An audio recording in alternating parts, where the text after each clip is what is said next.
Halo semuanya, perkenalkan nama saya Delvi Kristiani Jalhu. Saya kelas 11 IPA 2. Video ini berisi tentang bagaimana cara pembuatan koloid dan bagaimana cara kita membedakan koloid suspensi dengan larutan. Dan di sini juga kita akan mempelajari bagaimana sifat-sifat koloid. Koloid. Pengertian koloid. Yang pertama, sistem dispersi dengan ukuran partikel yang lebih besar daripada larutan, tetapi lebih kecil daripada suspensi.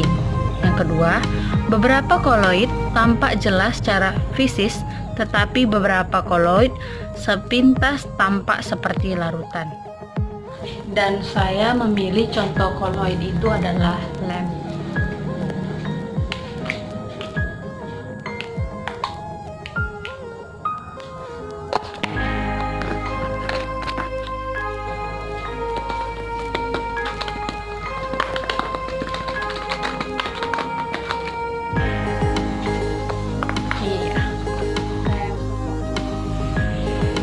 Larutan. Sistem dispersi ukuran partikel sangat kecil, sehingga tidak dapat dibedakan atau diamati antara partikel pendispersi dengan partikel terdispersi. Dengan ukuran yang hampir sama, maka sifat zat pendispersi dalam larutan akan terpengaruh atau berubah dengan adanya zat terdispersi. Sekarang kita membuat larutan. Di sini saya memilih larutan gula. Oke, larutan gula. Kita campurkan gula dengan air. Ya. Gulanya jangan banyak-banyak ya guys, soalnya gula lagi mahal, nanti mau merepet. Oke, segini cukupnya aja deh. Udah. Baru kita campurkan dengan air. Cukupnya aja ya.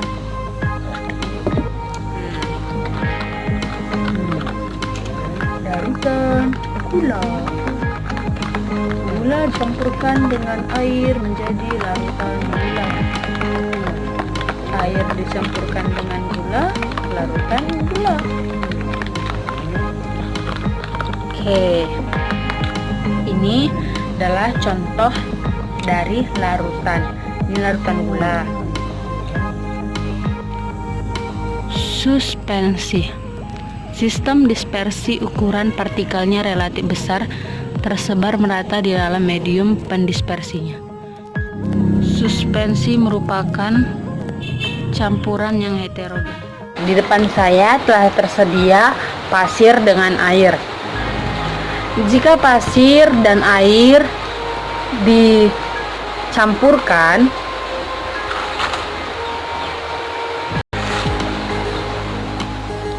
seperti ini. Dalam sistem tersebut, partikel dispersi dapat diamati dengan mikroskop atau dengan mata telanjang. Ini merupakan contoh dari suspensi. Sifat-sifat koloid. Yang pertama, efek tinggal. Efek tinggal adalah efek yang terjadi jika suatu larutan terkena sinar. Pada saat larutan disinari dengan cahaya, maka larutan tersebut tidak akan menghamburkan cahaya. Sedangkan pada sistem koloid, cahaya akan dihamburkan. Yang kedua, gerak Brown. Gerak Brown ialah gerak partikel koloid yang senantiasa bergerak lurus tapi tidak menentu, atau gerak acak tidak beraturan. Yang ketiga, adsorpsi. Adsorpsi ialah peristiwa penyerapan partikel atau ion atau senyawa lain pada permukaan partikel koloid yang disebabkan oleh luasnya permukaan partikel. Yang keempat, muatan koloid. Muatan koloid dikenal dua macam koloid, yaitu koloid bermuatan positif dan koloid bermuatan negatif. Contohnya ada pada gambar. Yang kelima, koagulasi koloid. Koagulasi adalah penggumpalan partikel koloid dan membentuk endapan. Yang keenam, koloid pelindung. Koloid pelindung ialah koloid yang mempunyai sifat dapat melindungi koloid lain dari proses koagulasi. Yang ketujuh, dialisis. Dialisis ialah pemisahan koloid dari ion-ion pengganggu. Dengan cara ini disebut proses dialisis, yaitu dengan mengalirkan cairan yang tercampur dengan koloid melalui membran semi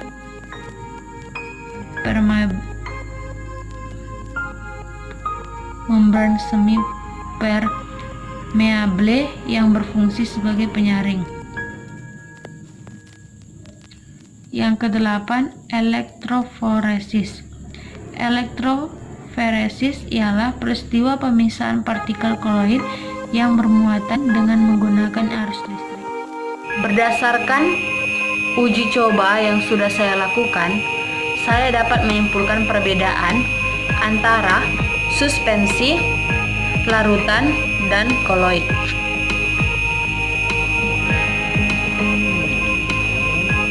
Yang pertama, kita bisa melihat perbedaannya itu dari penampilan fisik. Terlihat jelas bahwa di sini suspensi terlihat keruh, larutan terlihat jernih, sedangkan koloid terlihat keruh jernih.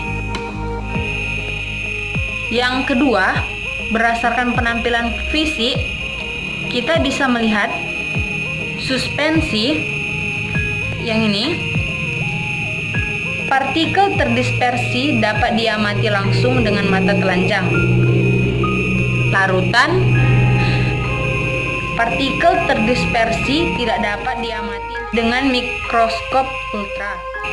Sedangkan koloid, partikel terdispersi hanya dapat diamati dengan mikroskop ultra. Perbedaan selanjutnya itu adalah kestabilan atau bila didiamkan.